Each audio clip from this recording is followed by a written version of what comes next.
Una desena d'empreses han congelat la seva implantació al polígon de Quart. És una de les conseqüències més directes al fet que l'Ajuntament de l'Àvila encara espera que l'Agència Catalana de l'Aigua posi en funcionament aquesta depuradora. Es tracta d'una instal·lació que ha de donar servei a Quart, Palol d'Onyar, la Creueta i el propi polígon industrial. La depuradora està acabada i només queda, segons l'Ajuntament, posar-la en funcionament. El projecte es va aprovar l'any 2008, es va acabar de construir al setembre del 2010. Semblava que aquest agost del 2011 havia d'entrar en funcionament gairebé imminent i estem a mes de març gairebé i la cosa no tira endavant.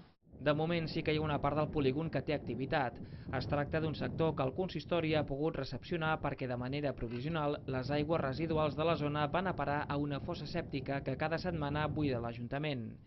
Tot plegat és una situació de pedaç que ha provocat que algunes empreses hagin ajornat instal·lar-se a Quart i altres que hagin triat per altres poblacions. Són 3 empreses que havien de venir aquí i per culpa d'aquesta tardança han marxat a un altre lloc. Hi ha d'altres que sabent com està la situació, com a mínim són 8 o 10 empreses que estan interessades en un principi de venir aquí.